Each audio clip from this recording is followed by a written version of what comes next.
I would like to speak to you about growth. I have 3 girls. They're 3, 6, and 7, and I think they're fantastic. I'm responsible for them, and they're growing up in my hands. And to help them become the best version of themselves, I try to give them everything they need. But that's not necessarily what they want. So they do different sports. I encourage them in different ways. And in some situations, I might be slightly stricter to one than I am for the other. Well, this is also the way I teach. I teach French to 12 to 16-year-olds, and I expect different things from each of my students. So some of them I will give intensive French grammar because they really have a talent for it. And other ones I'll focus more on conversation and making French as useful as possible for them. Now, this isn't always in line with how the system wants me to teach French. But I'm not there because I want everyone to speak French. I'm sure there's lots of people who don't want everyone to speak French. Maybe except for the French themselves. It would be the only subject in schools around the world, I guess.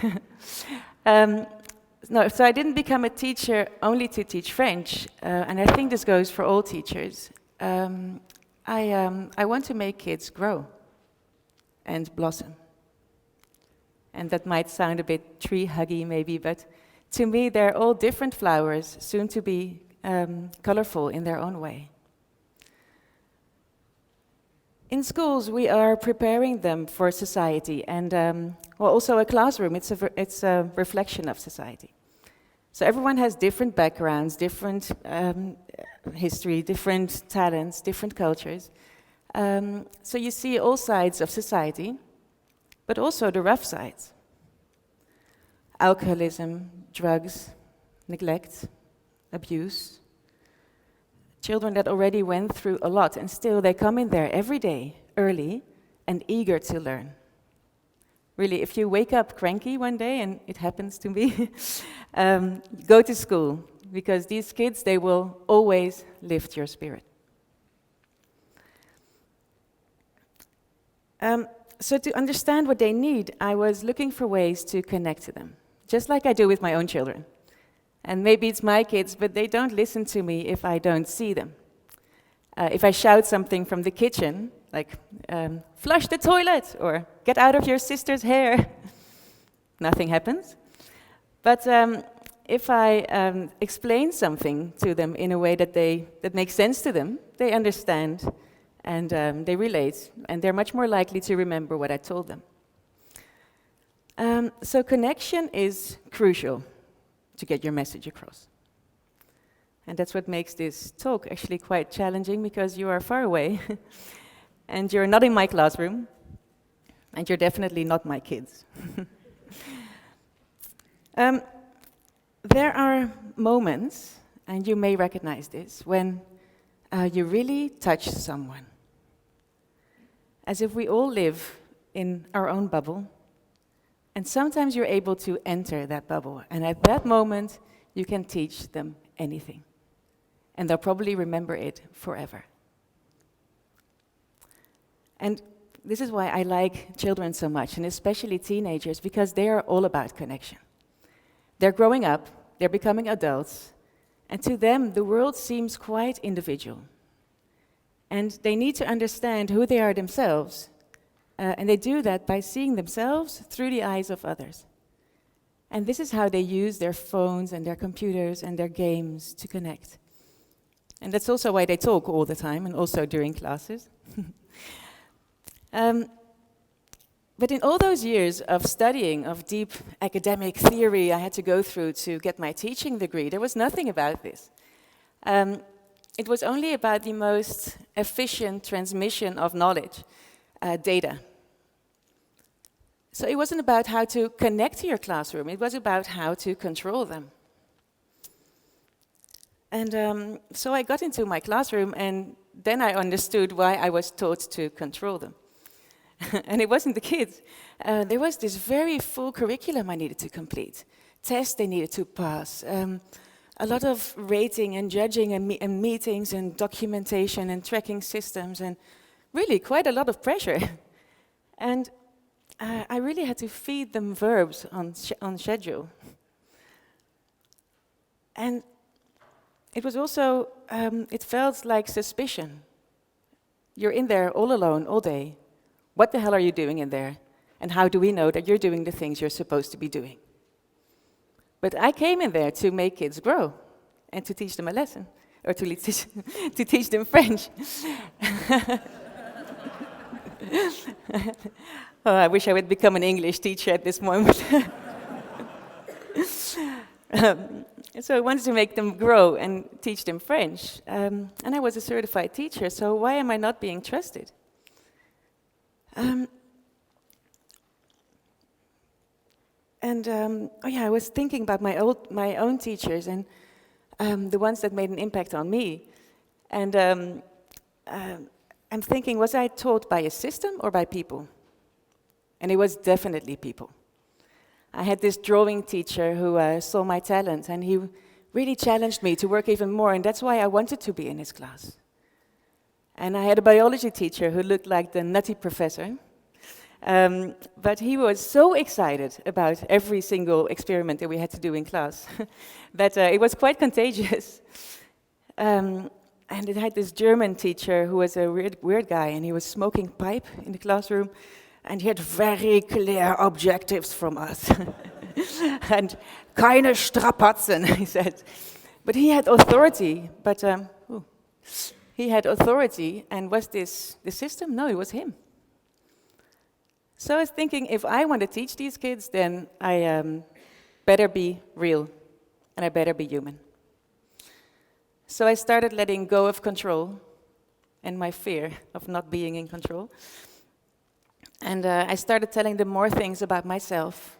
And I put aside a part of the curriculum and thought of assignments in which they could all succeed in a way. So for example, there was this chapter on animals and colors. And I asked them to make a drawing of their fantasy pet. My purple dog has 3 yellow tails and 7 green feet, and they had to name that in French. And they really loved it. And some of them made beautiful drawings. Other ones used very difficult grammar, but they were all working. And they were learning. They were really learning and working, and I was teaching, and not the system. So at that moment I was thinking, am I the only one who's experiencing this? And I got to know my fellow teachers, and then I understood that this is also the fight that they're fighting. This is exactly what they're trying to do, and they're really putting their foot between the door not to lose this. And we're blaming the school for the pressure that we feel, but the school wasn't really to blame, because also the school, they were trying to give us the space, but the pressure is also on them. Well, at the same moment I was figuring this out in my class, a friend of mine asked me to join in on an innovation project he ran that was initialized by a publisher. And the publisher, Blink, they wanted to create teaching methods in a new way. So we interviewed hundreds of teachers and students, and also brain specialists and stand-up comedians, thinking if we can really understand what's going on in the classroom, but also neurologically and socially, maybe we can build a curriculum from there. And 2 basic insights came out. Well, the first one is, when you feel, you remember. And the other one is that there's many ways to do that, but the best way is that if the teacher speaks from the heart. So when you feel, you remember, and the teacher should speak from the heart. The teacher is real. Now, I wasn't so surprised about this, because this is exactly what I'd experienced as a child, and what I and many of my colleagues are trying to do every day. But I couldn't have said it so clearly. And now that I had the words for it, I found the confidence to practice it even more actively in my classroom, and I had the words to share it with my colleagues.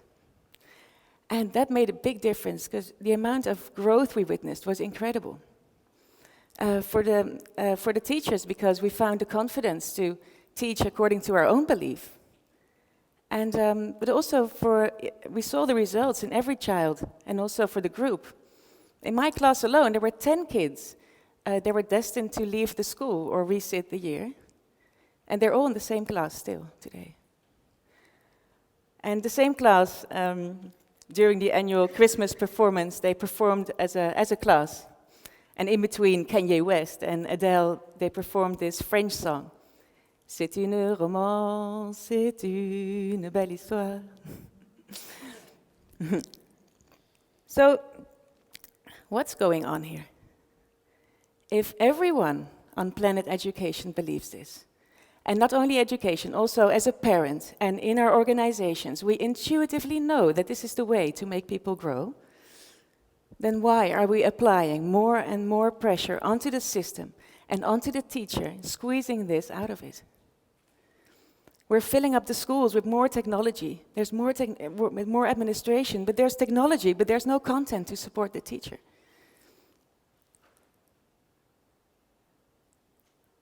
We lose faith, and if we lose faith, we start to increase control. But is this fear and control something we can afford?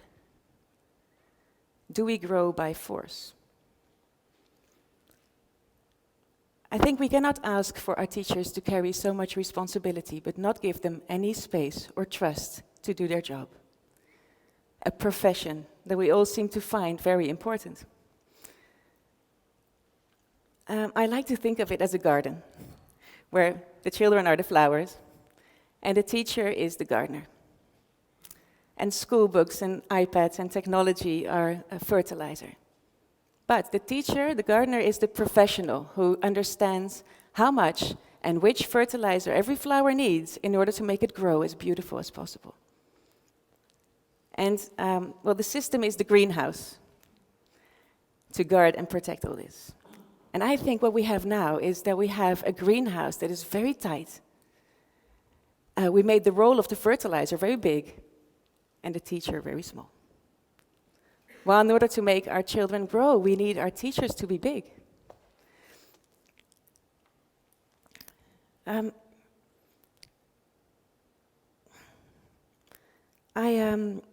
don't think we need a revolution.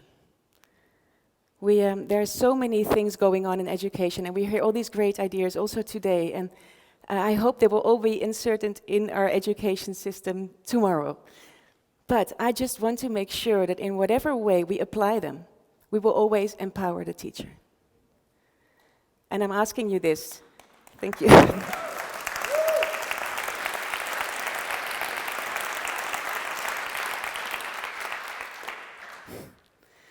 Yeah, and I'm asking this on behalf of all these kids, and I imagine them standing here behind me to give me the courage to stand here. Because if we empower the teacher, then the teacher can empower them. So if we believe this should be the main topic on education agenda. But in reality, it's becoming smaller and smaller. So I'm asking to put it firmly back on all agendas. Meaning, if you're a policymaker, don't increase the pressure, but guard the space for the teacher. If you're a curriculum maker, provide for teaching material that really empowers the teacher. If you're a parent, encourage the teachers of your children to connect to them, not only as a student, but also as a human being. And if they do, please recognize it. And if you're a teacher, I know that this is why you got into this job.